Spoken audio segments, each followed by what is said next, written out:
There is inconsistency. दिखाने के लिए mask पहनते हैं, when they are not on camera, they remove the mask. No. Some of this masking at this moment seems to be done for the camera. Zafar Islam. Rahul, I think today the nation feels safe and secure purely because everybody have been vaccinated. Thanks to the efforts of the Honorable Prime Minister, that people are feeling safe and secure today. But when you see what is happening in China, what is happening in other parts of the world, then it is the responsibility of the government to sensitize the people to at least follow the protocol, and they give the advisory to state government to follow the advisory. And what needs to be done, at least testing, find people who are impacted and then treat them. And if need be, then isolate them, quarantine them. But no letter has come from the ministry or from any officers saying that you should suspend your rally instantly. Rather, they have been asked to follow the protocol. Okay, so let's rise above this political back and forth. I want to go across to the two doctors on the broadcast. Let me ask you one thing. Let me ask you one thing. Let me ask you one thing. Okay. No, let me ask you one thing, Dr. Ajay. Rahul Gandhi ji, today the parliament is on. The responsibility of a people's representative, people's representative, and especially those who are member of parliament, their responsibility is primary responsibility is to be in the parliament and discuss on the floor of the parliament. But he is doing politics. He is on the street instead of attending the parliament, despite the fact that he is the representative. He is the people's representative and an elected member. Okay, Zafar Islam, quick response. I want to go to the doctors. To attend the parliament, but he's not discharging the responsibility. One second, Zafar, yeah, okay. You know, you were saying that member of parliament should be accountable. Here is a prime minister, maskless yesterday in a wedding.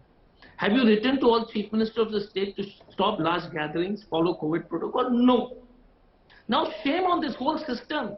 You have not written, the minister has not written a letter to any state government to stop political rallies and large gatherings without COVID protocol. So please don't preach, yeah. It's offensive, I'm telling you honestly. If you do it, please do it across. Don't pick up your political opponents to and try to cover it up with the public. Okay, I hear you. Let me go across to Dr. Subramaniam Swaminathan, who heads infectious diseases at the Gleneagles Global Health City. Outside of this politics, Dr. Swaminathan, where do you think the medical good sense lies? Is it time to start pulling back, cancelling party plans over Christmas and New Year's? Or is this more about politics and we aren't at a stage yet where we need to hunker down? So, the biggest problem is the lack of data. I'm a man of science. I deal with facts and data. And therefore, I don't think we should be talking about this from an emotional point of view, but more from a rational point of view, because it's going to affect people very badly if we start doing things like that. China is paying the price for, doing emotional strategies, and we should avoid that. Now, as far as we are concerned, there are a lot of things which tell us that we are not immediately vulnerable. But having said that, the data is still incomplete, and we don't have all the pieces of data that would reassure us that there is absolutely no problem. So I think some amount of caution is certainly justifiable. Now, how much it is, it all depends. See, I think it has to be weighed between disrupting the economy and allowing things to go unbridled.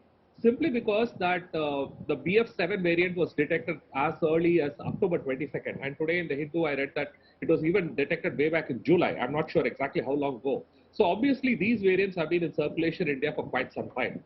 The unfortunate problem is we have not collected enough data on it, and I think we are probably paying the price for that. Because if the circulating variants in India are absolute same as in China, then obviously we are not in such bad a shape, and therefore we may not need to react as aggressively.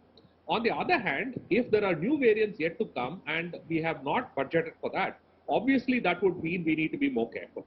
So obviously there are certain course corrections we need to do, because our vaccines are also quite some time ago. Many people still haven't got their booster. So I think it would be more prudent to worry about the fact that we haven't got the booster done. We haven't put enough speed into the nasal vaccine because that's supposed to be a game changer. Immunologically, it's supposed to be much better. And we are not doing wastewater sampling, which in my opinion is probably a big mistake. We should be doing lots of that.